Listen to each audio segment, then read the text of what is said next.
Okay, so now that you've had a chance to try the applet,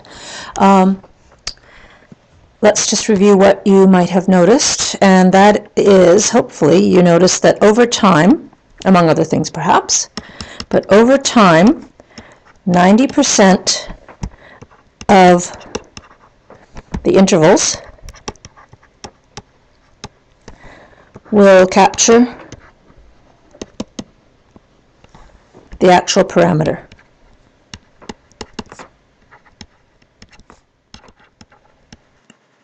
So in other words, you should have found about 10% of your samples ended up being red lines instead of green lines. So one thing I would like you to note is that once we have produced a specific interval,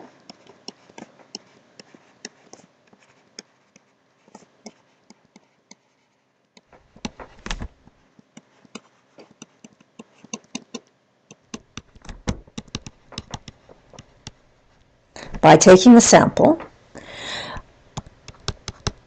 it either captures the parameter, so in other words, 100% guaranteed that it's in there, or it doesn't. So a 0% chance that the parameter is within our range. So C%, in other words, the confidence level is how often the method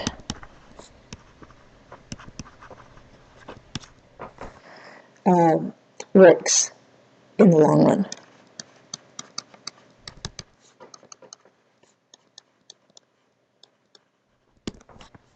Okay, so once again, the confidence level we can determine before we actually do our sample, and it tells us how often our method is going to work in the long run. So if we repeated the sample, we would have a 95% chance of the parameter being within our confidence interval. Once we do our sample, it either has the parameter in it or it doesn't have the parameter in the confidence interval. Okay, let's look at this example. According to a Gallup poll on August 13, 2010, the 95% confidence interval for the true proportion of Americans who approved of the job Barack Obama was doing as president was 0.44 plus or minus 0.03. Interpret the confidence interval and the confidence level. So here's how to interpret these things. And I want you to memorize the method. So I'm going to underline the things that you would change based on the actual situation. So first of all, for the level, you could write in your interpretation in something percent, and in this case, with this example, it's 95% of all possible samples, or all possible samples of the same size or of this size,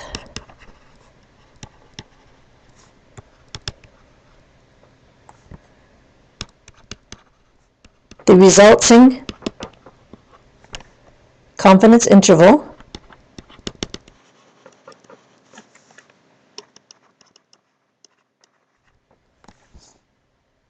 would capture the true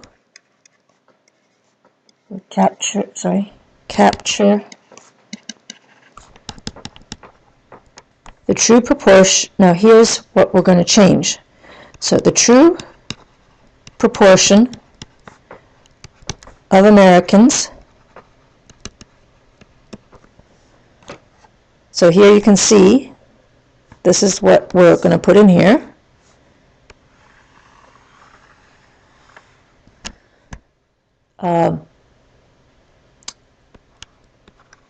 Who approved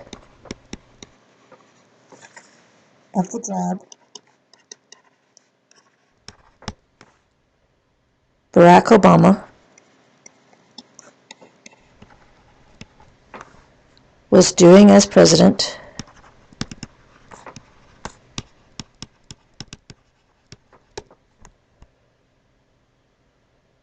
at the time of the poll.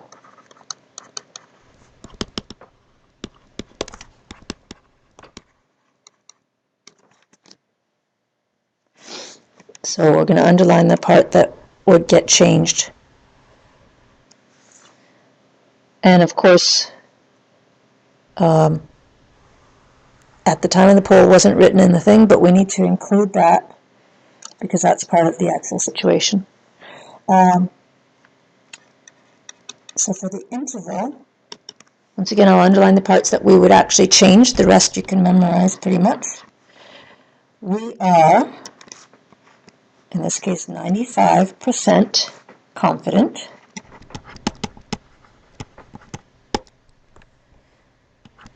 that, so we're not 95% confident that the true proportion is in our interval. We are 95% confident that the interval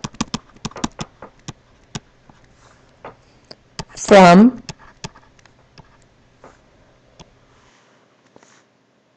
and here's where we do our calculation. 0.44 plus or minus 0.03 is 0.41 to 0.45. And I'll underline from because you might choose to put it in a different way, but it's best to do it that way. Captures the true, and then I'm not going to write the whole thing, but proportion of Americans at the time of the poll. So, of course, I would, in my complete response, actually fill out all of that. Okay. So here's another chance for you to use the same applet at Rossmann Chance. You're going to set the confidence interval to 99 and do 50 samples, and then work your way down for the confidence interval by fives.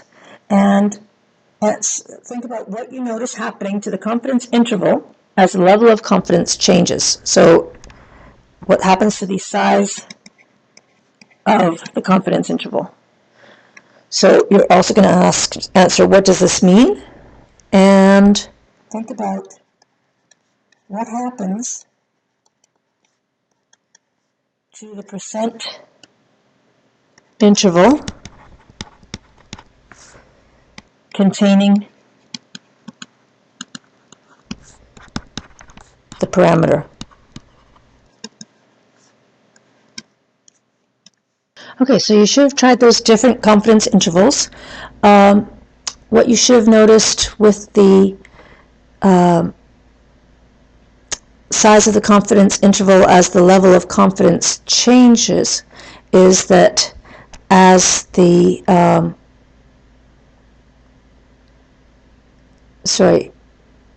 as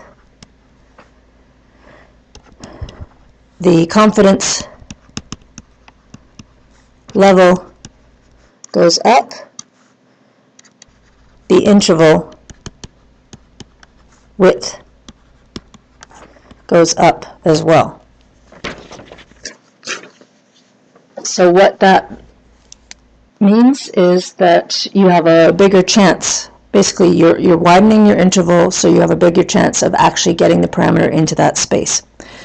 What happens to the percent interval? So, in other words, the percentage of hits, you should have found that it was close to or the same as the confidence level.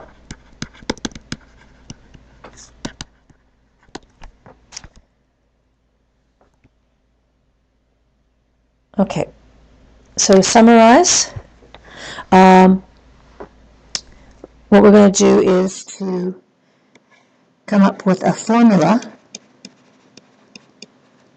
for a confidence interval.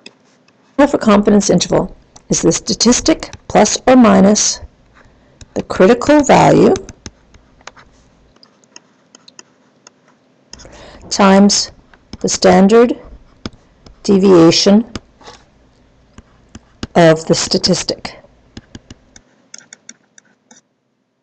Sorry, and that's in brackets.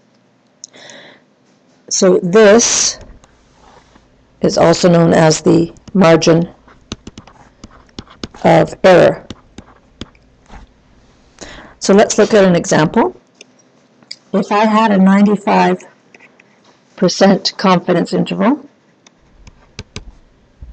or 95% confidence interval, 95% of the normal distribution, or of my distribution, would be 2 standard deviations. Therefore, the critical value is, in this case, 2.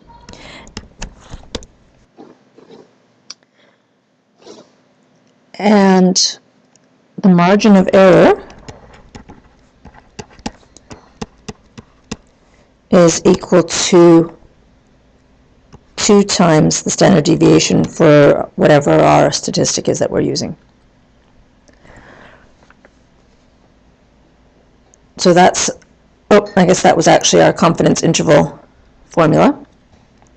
3 conditions that need to be met. This is from page 479 in your text. Sorry, we need a condition to meet the condition of being random. So the data must come, or comes from, well-designed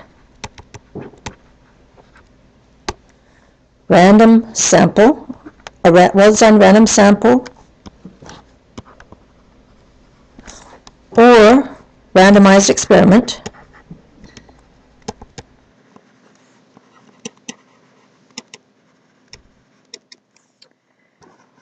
it needs to be normal. So our sampling distribution, so the actual population doesn't need to be, but the sampling distribution, distribution is approximately normal and independent. So individual observations are independent.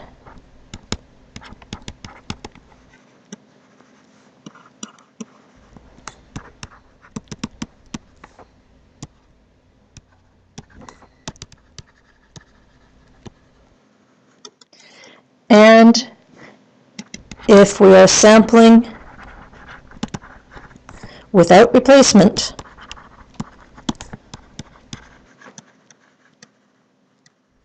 as you learned in chapter 7, n must be less than or equal to 1/10 of n in order to use whatever formula applies for our standard deviation.